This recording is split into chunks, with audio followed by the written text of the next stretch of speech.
Yeah, it's Tony D. Tony D, how are you? I'm glad you called. So you want to reconcile? I want to heal. You want to heal. Let's heal some babies. I don't mean literally because I'm not a pediatrician. So with your post that you made prior to your show, Yes, about me backing a racist, which is my best friend's black, so I don't know how you would say that. No, that's not what I meant. Well, you're saying that I back up someone that I don't back up. Well, it just seemed like So you let's had get- Crazy Joe's back because you don't like me picking on him. So I'm glad you clarified that. I got mental health people's back. Okay, There's a difference. right. There's a difference. The second thing is that I don't have a beef with you, and I would Good. like you to come on No More Excuses to hash this out with us instead of doing this back and forth nonsense. Oh, I would love to do that. You've never invited me to do that, but I accept. I'll do that with you guys. So I'm not mad because I'm not mad at anybody. Just for the record, I hope you know that. So what I'm asking for is the quirky little comments that your side host likes to make. You know, call me a chump, call me a clown. I don't respond to that. I don't enjoy that. Yeah. It's not something that I enjoy.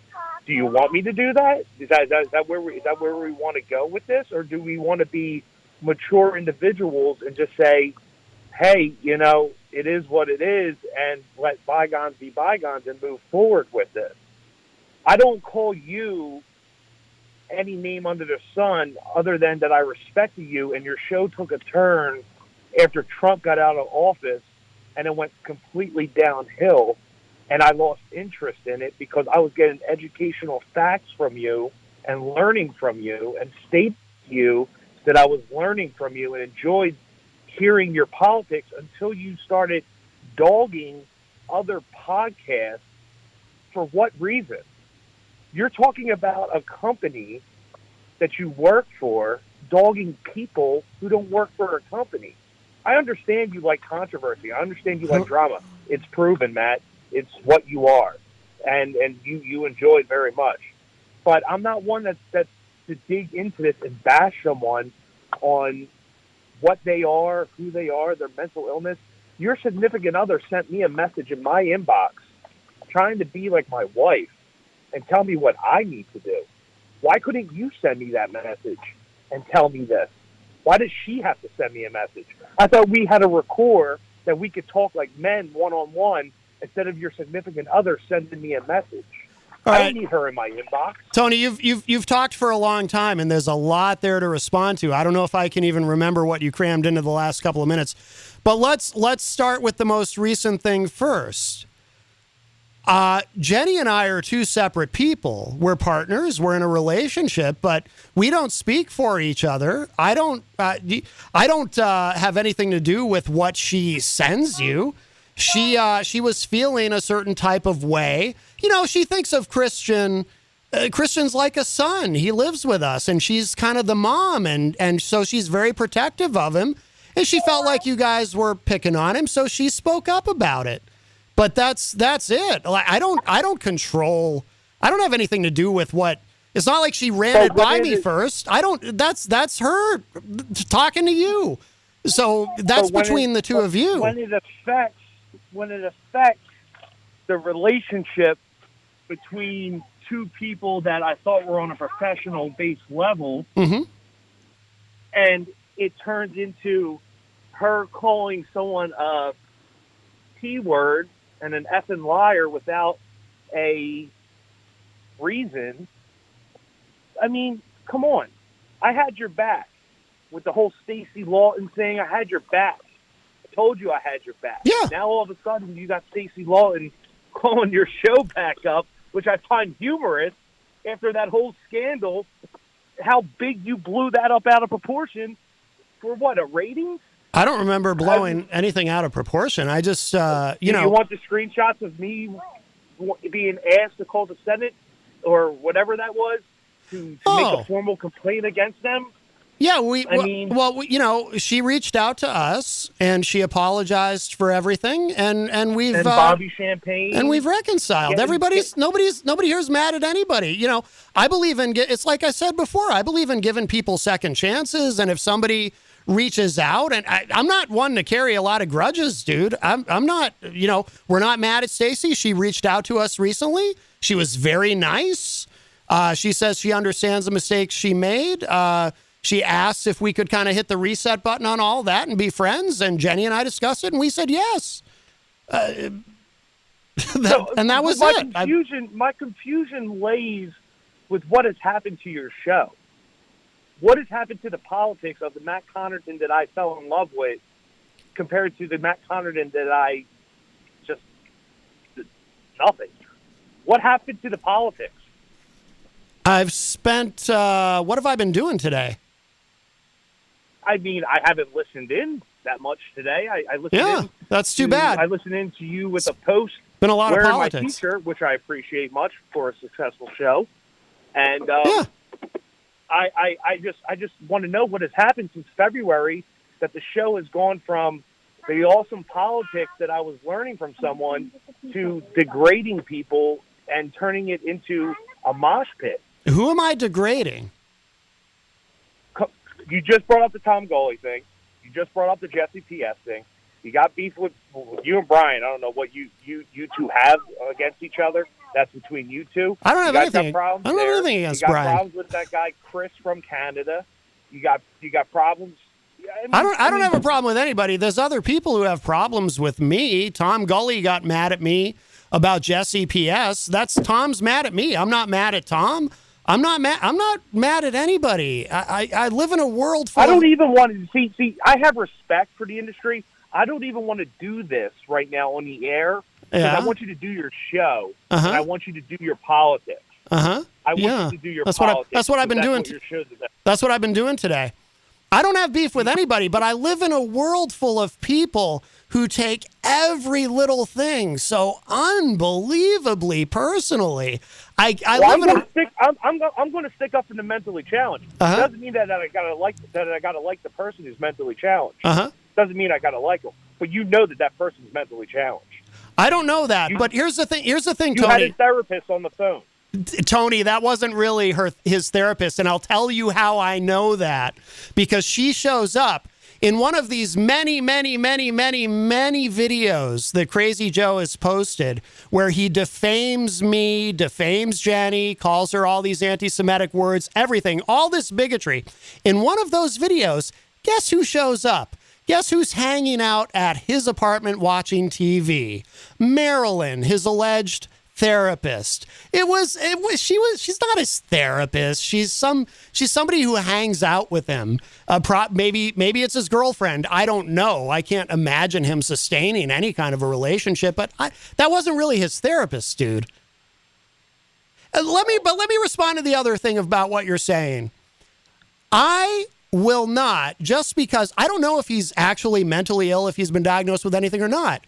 But I am not going to allow someone to make video after video after video, hours and hours a day, just run me down and run down people I love and say hateful, bigoted things about all of us and just be cool with it and just be like, oh, well, he's probably mentally ill, so that's okay. No. You have to unhood the Klan.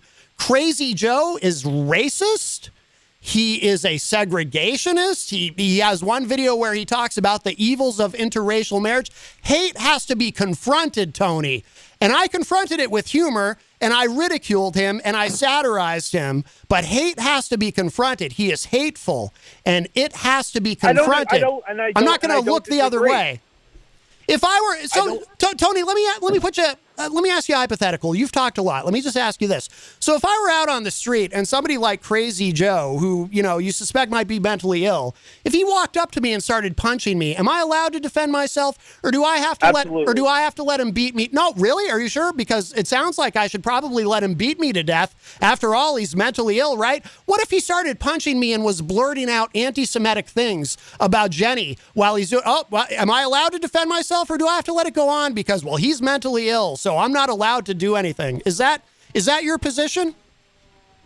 Am I allowed to fight back? You would have to defend yourself in that matter. Oh, good.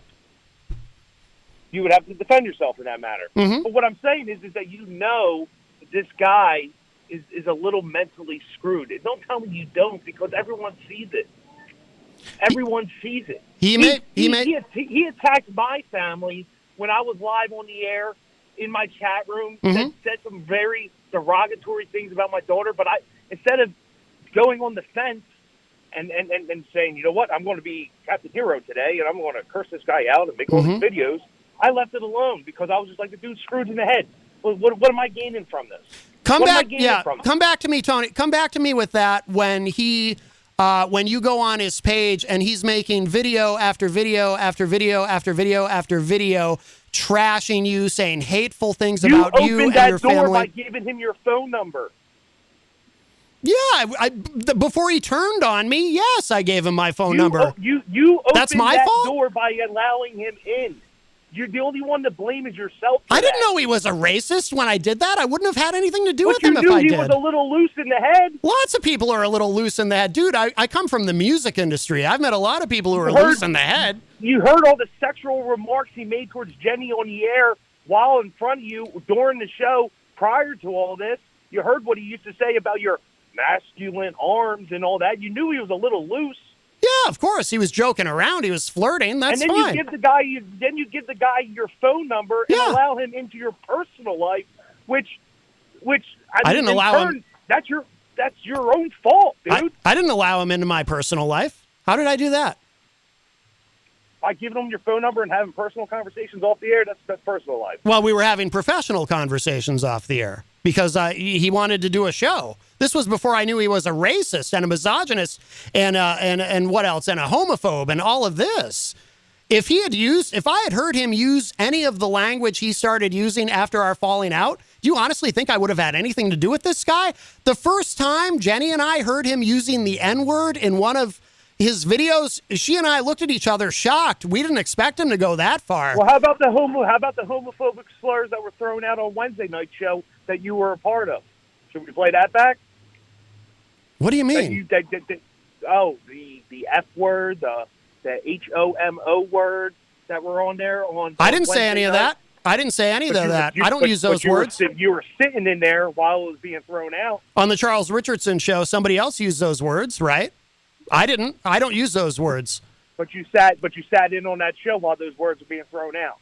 Yeah, I'm not such a snowflake. I'm gonna just what am I gonna do? Throw a tantrum over it and say, well, I'm not dealing with this person anymore. You're going to be on his show tonight. How are you okay being on his show tonight then if you have a problem with it? Actually, I'm not going to be on the show tonight because I pulled myself from that show after that show on Wednesday night. Really? Oh, I know why, right? Because because he's also upset with Crazy Joe, and we're not allowed to be upset with someone who's racist. You're being a hypocrite.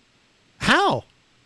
Because you were on a show where homophobic slurs were being thrown out, and you sat in on it and didn't say a peep.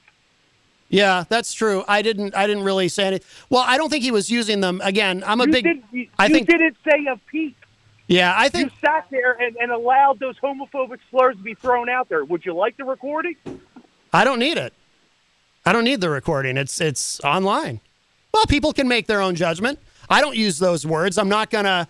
I'm not the language police. I'm not the PC police. I don't think he wasn't using those words in any kind of a hateful way.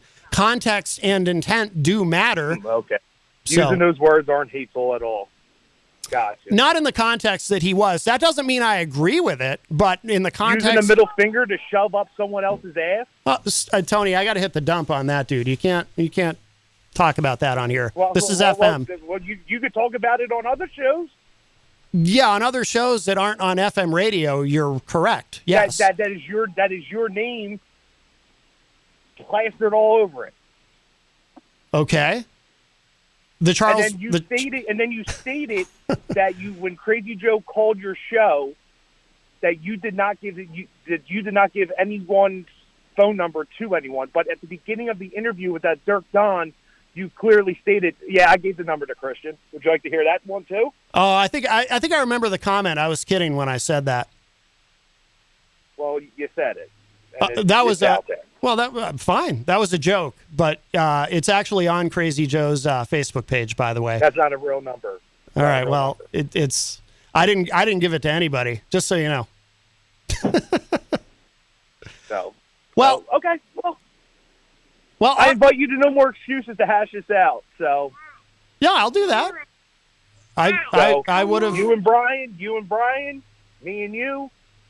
We'll discuss it out like men, and we can have a civil discussion on what our opinions are on why this is taking place. Sure, I'll do that. Okay. All right. We will send you the link. Okay, sounds good. All right. All right, Tony. Thanks for the call. Bye. Woo. Hey there, Rob. You are knee deep in the weeds this week, my friend. I've been following it. Yes. Everybody's gunning for you. Right. Yes, I know. I've been listening on the ride down, and a lot going on. Do you like it? Do you like being in the weeds? I do. Good. I think it's fun. But the thing is, I'm able to be, it's like I said to Tony, I live in a world where everybody is so sensitive and everybody takes everything so personally. Oh, it's a Facebook world. And just, yes, it is. That's a big part of it. And egos are so very fragile. They've always been fragile. Now they're like these nerves that are exposed, Yeah, I know, man. It's something else. Something else. Yeah, That's absolutely. why I stick to rock and roll.